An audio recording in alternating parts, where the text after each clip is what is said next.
Hello dear students, welcome back to English class बच्चों.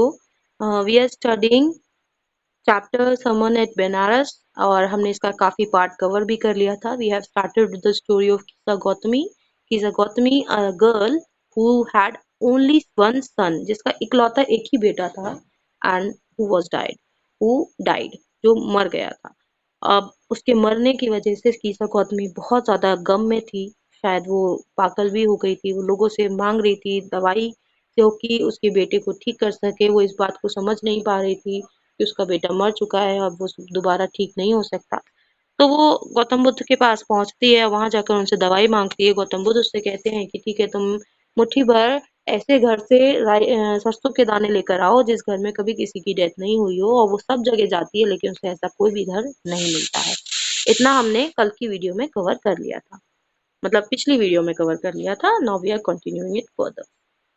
कीसा Gautami became very very and hopeless. बहुत ज्यादा परेशान हो गई और होपलेस, ना उम्मीद हो गई. मतलब कि उसके निराश हो गई. उसको अभी कोई भी उम्मीद नहीं थी और क्योंकि उसे कोई भी ऐसा घर नहीं मिल रहा था जहाँ पे किसी की डेथ नहीं हुई हो, जिसकी वजह से जिनसे वो सरसों के दाने लेकर के अपने बेटे को ठीक कर ले.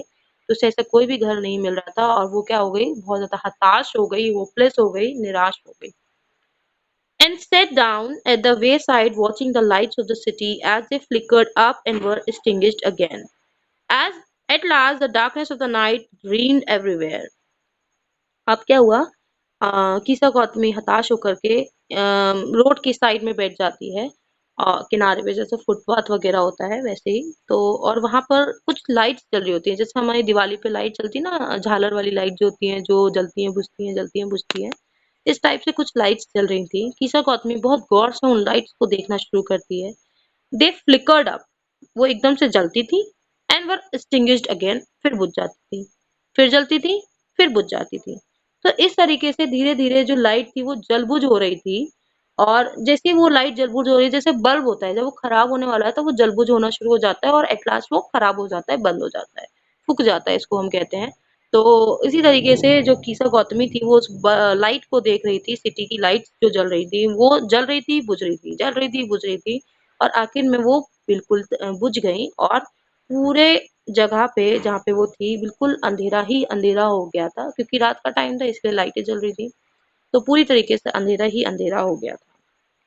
And she considered the fate of man and that their lives flicker up and are extinguished again. अब जाके कीसा गौतमी को ये समझ में आया कि ऐसे ही तो दुनिया में इंसानों की जिंदगी है, जो कभी जलती है, यानी वो दुनिया में आते हैं और एक दिन बुझ जाते हैं, यानी कि एक दिन उनकी मौत हो जाती है.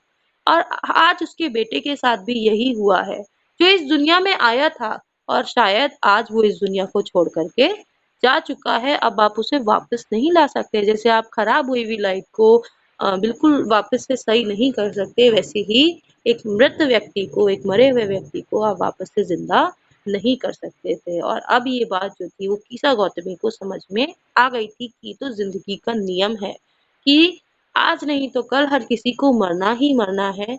आज शायद उसके बेटे की डेथ डे होगा, इसीलिए आज उसका बेटा जो है वो मर गया है. आगे पढ़ते हैं. And she thought to herself, उसने अपने आप के लिए सोचा, how selfish am I in my grief. Death is common to all.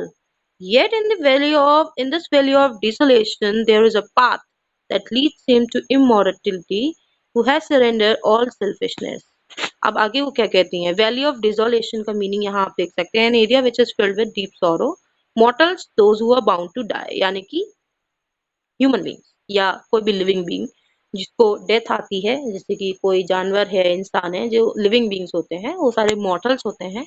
और जो नॉन लिविंग बींग्स होते हैं जिनकी डेथ नहीं होती है वो इमॉर्टल्स होते हैं.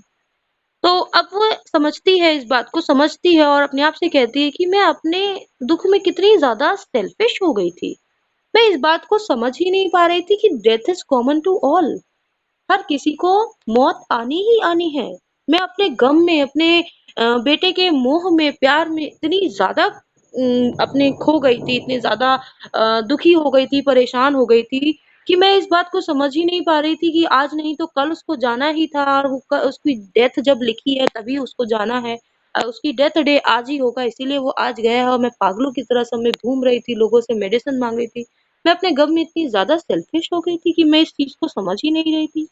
मैं जानती हूँ जबकि कि क्या है death is common to all, क्या है कि इस दुनिया में, कि इस दुनिया में सबसे बड़ा दुख है वो क्या है, दूसरे की, अपने किसी की डेथ, अपने किसी व्यक्ति की, अपने किसी प्यारे व्यक्ति की डेथ। जो क्या करता है, और वो आगे क्या कहती है, there is a path that leads him to immortality who has surrendered all selfishness. और मैं ये बात भूल गई थी कि इस दुनिया में एक दुख का इतना बड़ा एरिया है, जो एक रास्ता है जो कि हर जीवित व्यक्ति को मृत्यु की तरफ ले जाता है। और जब बंदा मर जाता है तो वो इमॉर्टल हो गया, क्योंकि अब तो वो लिविंग रहा ही नहीं ना। और वो अपनी दुनिया की हर मोह से, हर चीज से, हर सेल्फिशनेस से दूर हो जाता है, यानी उससे हर सेल्फिशनेस, हर चीज जो है वो त्याग चुका होता है। और मैं ये बात क्यों नहीं समझ पाई थी, मैं अपने गम में इतनी ज्यादा क्यों सेल्फिश हो गई थी, जबकि मैं जानती हूँ कि death is common to all. आगे बढ़ते हैं। फिर आगे बुद्धा उसको कहते हैं, वो बुद्धा के पास वापस जाती है और बुद्धा बताते हैं। अब यहाँ से बुद्धा की मेन सर्मन यानी टीचिंग शुरू होती है, जो कि टीचिंग्स क्या होता है ना, उपदेश। अब वो हमें बता रहे हैं कि क्या है, क्या चीज है जो हमें समझनी चाहिए। ये कीसा गौतमी की तो एक छोटी स्टोरी थी जो उनसे रिलेटेड थी, उनके समन से रिलेटेड थी, और इसी पे बेस्ड उन्होंने अपना पहला समन दिया था। और वो कहते हैं, the life of mortals in this world is troubled and brief and combined with pain. Mortals यानी हम लिविंग बींग, हमारी जिंदगी इस दुनिया में छोटी है, ब्रीफ यानी छोटी है, दुख तकलीफों से भरी हुई है, पूरी तरीके से परेशान रहते हैं हम। हर समय हमें कुछ ना कुछ चाहिए ही होता है, हमारे अंदर इतनी ज्यादा डिजायर्स हैं, एक दूसरे के लिए नफरत है, ठीक है, बहुत सारी चीजें हैं। छोटी सी जिंदगी में बहुत सारी तकलीफें भरी हुई हैं, पूरी तकलीफों से भरी हुई जिंदगी है। Troubled life we are living which is combined with pain, and we know that our life is very short. हमारी लाइफ जो है वो बहुत छोटी है, और फिर भी हमें चीजों का मोह होता है, फिर भी हमें हर चीज चाहिए। अगर हमारा पेन, अगर हम 100 रुपए का पेन खरीद के लेकर आते हैं, तो हम अपने दोस्त से छीन लेते हैं कि ओए मैं, मेरा पेन है, ये तूने कैसे ले लिया, मैं इतना महंगा पेन लेकर आया, है ना। सो यहाँ पे हम हर चीज को, हाँ, जबकि हम जानते हैं कि पेन आज नहीं तो कल हम ही खो देंगे या तोड़ के फेंक देंगे, या फिर ये पुराना हो जाएगा तो हम फिर नया पेन लेकर आएंगे दूसरा, और इसको हम पूछेंगे भी नहीं। लेकिन फिर भी हम अपनी बिलोंगिंगनेस से, अपनी चीजों से बहुत ज्यादा मोह करते हैं। तो बुद्धा हमें यही चीज बताना चाहते हैं कि जो लाइफ है मॉर्टल्स की, कोई भी लिविंग बीइंग है, उसकी लाइफ पूरी दुख दर्द तकलीफों से भरी हुई छोटी सी जिंदगी है। आगे बढ़ते हैं, वो क्या कहते हैं, वो कहते हैं, for there is not any means by which those have been born can avoid dying. दुनिया में ऐसा कोई भी तरीका नहीं है जिससे कि जो इस दुनिया में जन्मा है वो अपनी मौत को अवॉइड कर सके, यानी कि वो कभी भी अपनी मौत को टाल नहीं सकता। अगर वो दुनिया में आया है, उसका जन्म हुआ है, तो एक ना एक दिन उसकी डेथ होनी ही होनी है। After reaching old age there is death. जवानी में नहीं तो जब तुम्हें बुढ़ापा आ जाएगा, मरना ही मरना है, डेथ तो है ही तुम्हारी। और such a nature are living beings, मतलब कि of such a nature are living beings मतलब लिविंग बीइंग्स का ये नेचर होता है, ये प्रकृति का एक नियम है कि जो इस दुनिया में आया है उसे इस दुनिया से एक दिन जाना पड़ेगा। और मोस्ट प्रोबेबली अगर आप लोग अच्छी लाइफ जीते हैं, मतलब अच्छी यानी कि लंबी जिंदगी जीते हैं, तो अपने बुढ़ापे के बाद आपको मरना ही मरना है। As ripe fruits are early in danger of falling, so mortals when born are always in dangers of death. क्या कह रहे हैं, जैसे कि राइप यानी कि पका हुआ, एकदम बिल्कुल एकदम पका हुआ फल जो होता है वो जल्दी पेड़ से टूट करके गिरता है, उसका ज्यादा मतलब उसको ज्यादा खतरा होता है टूट कर गिरने से। वैसे ही मॉर्टल्स यानी कि जो लिविंग बीइंग्स हैं, उनकी भी लाइफ का होता है कि जैसे ही वो इस दुनिया में आए, उन्हें हर पल जीवन में मरने का खतरा सताता रहता है। हर पल हम लोग, हर पल कहते हैं ना, हर पल जिंदगी का एक नया पल होता है, हर पल एक नई जिंदगी होती है। तो क्यों कहते हैं हम, क्योंकि हमें नहीं पता कब हमारी डेथ हो जाएगी। हर समय हम मौत के खतरे में रहते हैं, हमें खुद ही नहीं पता हम कब कहाँ कैसे मर जाएंगे। ठीक है, अच्छा खासे लोग जा रहे होते हैं वैष्णो देवी दर्शन करने और अचानक से उनकी बस खाई में गिर जाती है। क्या उन्हें पता होता है कि वो जहाँ जा रहे हैं वहाँ वो जाके मर जाएँगे? या फिर अच्छा खासा आदमी घर पे वापस आया होता है, रात में उसे हार्ट अटैक हो जाता है। कोई भी नहीं समझ सकता कि कौन, कब, कैसे, कहाँ, किस तरीके से मर जाएगा। तो यहाँ पे यही चीज़ कह रहे हैं, जैसे एक पका हुआ फल होता है, उसे टूट कर के पेड़ से गिरने का ज़्यादा खतरा होता है। उसी तरीके से जो मॉर्टल्स हैं, जब वो दुनिया में आ जाते हैं, तब उन्हें भी हर समय उनकी लाइफ पे भी मौत का खतरा मंडराता रहता है और उन्हें भी हर समय मौत का मौत के डेंजर जोन में होते हैं क्योंकि उन्हें खुद भी नहीं पता कि उनकी कब डेथ होनी है। As all earthen vessels made by the potter end in being broken, so is the life of mortals. जैसे कि कुम्हार पॉटर होता है, वो मिट्टी के घड़े, बर्तन या छोटे छोटे पतीले या कुछ भी बनाता है। तो उसे पता है, उस कुम्हार को पता है कि एक दिन उसके बर्तन जो हैं वो फूट जाएंगे, गिरकर टूट ही जाएंगे, क्योंकि उसने उनको बनाया है। लेकिन फिर भी उसका काम है उन बर्तनों को बनाना। वो ये सोच करके कि बर्तन एक दिन फूट ही जाएंगे, मैं क्यों इनको बनाऊं, ऐसा नहीं सोचता, वो फिर भी अपना काम करता है। ऐसे ही लाइफ है मॉर्टल्स की, यानी कि लिविंग बींग्स की लाइफ होती है कि उन्हें पता है कि एक ना एक दिन उन्हें भी खत्म होना ही होना है। Both young and adult, both those are fools and those are wise. All fall into the power of death, all are subject to death. आगे क्या कहते हैं गौतम बुद्ध कि both young and adult, जवान हो, अडल्ट व्यक्ति हो या बूढ़ा व्यक्ति हो, समझदार हो या बेवकूफ हो, अमीर हो या गरीब हो, कैसा भी व्यक्ति हो, हर किसी को मौत की जो पावर है उसके आगे झुकना ही होता है। सभी को एक ना एक दिन मौत आनी ही आनी है। आगे वो कहते हैं, of those who overcome by death depart from life, a father can not save his son nor kinsmen their relation. Mark, while relatives are looking on and lamenting deeply, one by one mortals are carried off, like an ox that is led to the slaughter. आगे वो क्या कहते हैं? आगे गौतम कहते हैं, of those who overcome by death depart from life, our father cannot save his son. जो कि अपनी जिंदगी से दूर हो गया है, जिसको जो मौत के शिकंजे में फंस गया है, यानी कि जो मर चुका है, जिसकी डेथ हो गई है, उसका कोई कुछ नहीं कर सकता।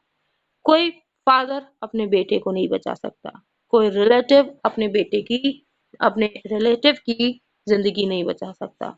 सारे रिलेटिव जो आते हैं शोक मनाते हैं। लिमेंटिंग मतलब दुख मनाना, शोक मनाना। किसी के जाने पे हम लोग शोक मनाते हैं, किसी रिलेटिव के जाने पे हमें बहुत तकलीफ होती है, शोक मनाते हैं। एक एक करके सभी लोग आते हैं, अपना दुख दर्द जाया वो करते हैं, एक्सप्रेस करते हैं। तो कहते हैं कि वो भी कुछ नहीं कर सकते और एक-एक करके हर एक मॉर्टल, हर एक लिविंग बीइंग जो है वो मौत की तरफ बढ़ता चला जाता है, अपनी मौत की तरफ बढ़ता ही चला जाता है। अभी हम लोग लाइफ स्पेंड कर रहे हैं, हमें नहीं पता हम अपनी लाइफ कब मरने वाले हैं, कैसे मरेंगे, क्या करेंगे, लेकिन फिर भी हम अपनी लाइफ स्पेंड करते हैं, हर कदम आगे बढ़ाते हैं और अपना हर कदम जो है वो हम अपनी ज़िंदगी के अंत की तरफ बढ़ाते हैं। क्यों? क्योंकि अगले अगले पल कब हमें डेथ हो जाए हमें नहीं पता। ठीक है? तो वो कह रहे हैं जैसे कि एक कसाई की तरफ एक ऑक्स को बढ़ाया जाता है, ऑक्स जो है वो कसाई की तरफ खींचा चला जाता है। कोई भी ऑक्स यानी कि बैल या कोई भी जानवर जो है उसे भी नहीं पता कि कब उसकी मौत हो जाएगी। तो जैसे कि एक कसाई के द्वारा सभी जानवर जो हैं वो एक-एक करके मर ही जाते हैं। कसाई के पास कोई ऐसा जानवर नहीं होता जिसे वो मारता नहीं हो, सबको एक-एक करके मार देता है, काट देता है। वैसे ही मॉर्टल्स भी एक-एक करके डेथ की तरफ बढ़ते चले जाते हैं और उनको कोई भी नहीं रोक सकता है।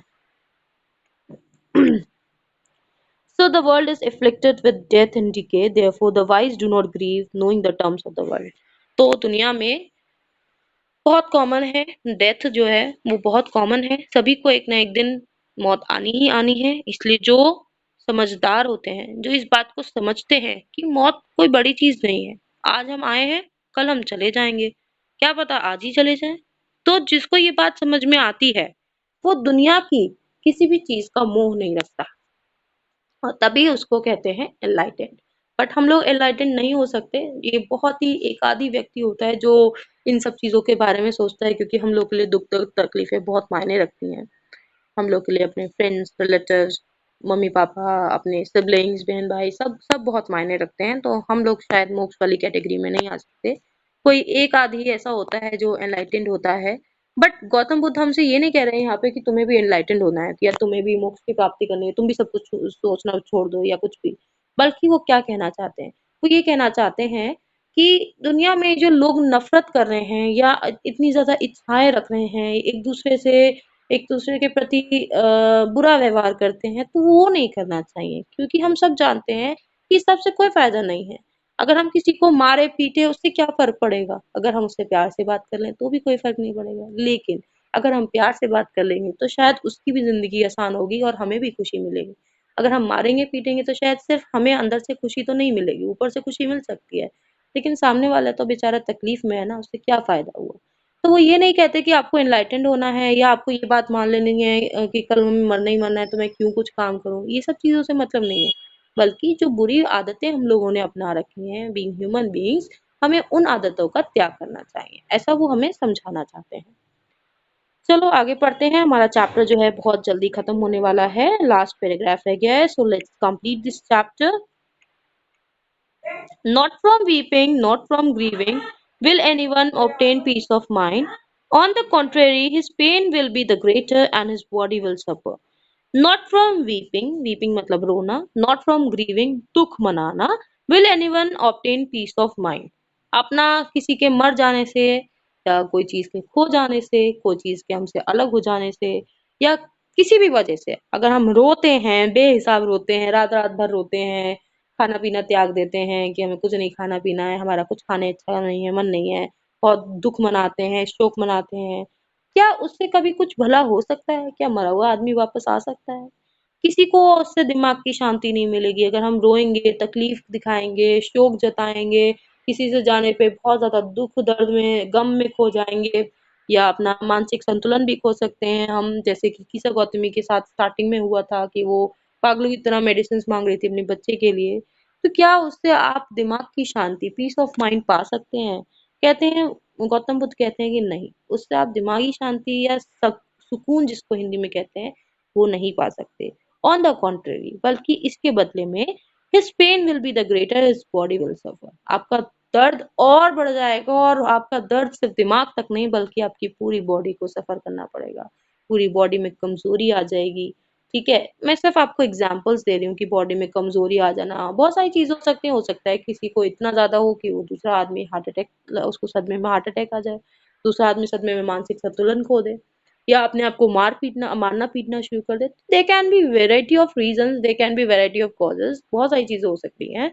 बट यहाँ पे जो बता रहे हैं वो गौतम बुद्ध, वो क्या बता रहे हैं कि अगर आप शोक ज्यादा मनाएंगे, आप रोएंगे, बिलखेंगे, बहुत सारी चीजें आप अपना गम जताएंगे या खाना पीना छोड़ देंगे या कुछ भी किसी के गम में, तो उससे क्या फायदा होगा? उससे आपका दुख दर्द तकलीफें और ज्यादा बढ़ जाएंगे। इनफैक्ट जाने वाला तो चला गया, आपकी बॉडी भी सफर करेगी, आपकी शरीर को भी तकलीफ पहुंचेगी। He will make himself sick and pale. अपने आप वो व्यक्ति जो दूसरों के लिए मतलब अपने प्रिय के लिए गम मना रहा है, दुख मना रहा है, शोक मना रहा है, खाना पीना त्याग दे रहा है या कुछ भी है जो बहुत ज्यादा रो रहा है, बिलख रहा है, तो वो क्या करेगा? वो अपनी बॉडी को और नुकसान पहुंचा रहा है, अपने आप को और तकलीफ पहुंचा रहा है। उस वो बीमार पड़ सकता है। सिक एंड पेल मतलब बीमार पड़ना, कमजोर पड़ना, उसके शरीर की सारी ताकत खत्म हो जाएगी। Yet the dead ones are not save by his limitation. और फिर भी उसके इस शोक मनाने से, उसके इस दुख दर्द तकलीफ को दिखाने से या बहुत ज्यादा रोने से वो मृत व्यक्ति जो है वो वापस नहीं आ सकता। वो अपने उस गए हुए व्यक्ति को वापस नहीं ला सकता। He who seeks peace should draw out the arrow of lamentation. जिसको ये दिमागी शांति, सुकून चाहिए, इस बात को समझना पड़ेगा कि death is common to all. उसे अपने दर्द से, दिल से इस दुख का तीर जो है वो निकाल करके फेंकना होगा और समझना पड़ेगा इस कंप्लेंट, अपनी कंप्लेंट को, शिकायतों को, दुख दर्द तकलीफों को दूर करना होगा और समझना पड़ेगा कि death is common to all. एक ना एक दिन हर चीज को हमसे दूर होना ही होना है। He who has drawn out the arrow, और जिसने ये दुख दर्द तकलीफ का अपने दिल से ये एरो ये तीर निकाल दिया, has become composed will obtain me peace of mind. He who has overcome all sorrow will become free from sorrow and be blessed. और वो दिमागी शांति को प्राप्त कर लेगा, दुनिया के हर सुकून को पा लेगा, वो सारे दुख दर्द तकलीफों से दूर हो जाएगा, फिर उसे दुनिया में कोई दुख दर्द तकलीफ परेशान नहीं करेगा, किसी चीज के जाने का उसको दुख नहीं होगा, वो जिंदगी भर जब तक कि उसे भी मौत नहीं आएगी तब तक वो सुकून की जिंदगी, शांति भरी जिंदगी जी पाएगा and he will be blessed forever. हाँ, तो ये तो था chapter the sermon at Benares, जो कि काफी इंटरेस्टिंग था, मेरा एक फेवरेट चैप्टर है ये, और आई बिलीव आप लोग को ये चैप्टर अच्छा लगा होगा। Now we will meet in next video, and बस मैं यही कहना चाहूंगी बच्चों आप लोगों से कि ऐसा ज़रूरी नहीं है कि आपको दुनिया त्यागनी है या दुख दर्द तकलीफें त्यागनी है या मोक्ष त्यागना है, बट अगर हम अपने कुछ गलत चीज़ें हम त्याग सकते हैं तो वो ज़रूर हमें त्यागनी चाहिए, जिससे कि हम काफ़ी हद तक अपनी परेशानियों को कम कर सकते हैं। चीज़ों को हमें काफ़ी कुछ अच्छे तरीके से समझना होगा। कोई चीज़ हमसे, अभी तो हम एक ऐसी एज में है ना जहाँ पे हम नॉन लिविंग थिंग्स को काफ़ी प्यार करते हैं, चीज़ें हमारी खो जाती हैं, हम अपने मम्मी पापा को बहुत परेशान करते हैं, हमें नया मोबाइल चाहिए, ऑनलाइन क्लासेस ले रहे हैं हम, बट आप लोग को भी पता है आप कितनी क्लासेस ले रहे हैं, ठीक है? तो बहुत सारी चीज़ें ऐसी हैं जिसको हमें समझना होगा, और मैं ये नहीं कहती कि आप दुनिया की हर ऐशो आराम को छोड़ दीजिए, क्योंकि we are not born to enlightened, हम एनलाइटमेंट के लिए जन्म नहीं लिया है हमने, हम गौतम बुद्ध नहीं है, बट स्टिल हम कुछ चीज़ें ऐसी हैं जो समझ सकते हैं और जिसकी वजह से हम दूसरों को, अपने मम्मी पापा को या किसी को परेशान ना करें, सामने वाले को भी सुख शांति दें और खुद भी उस सुख शांति से उस सुख शांति को ग्रहण करें, ठीक है? So this chapter is completed here. Now we will meet in next video with a new chapter. Till then, take care. Bye bye.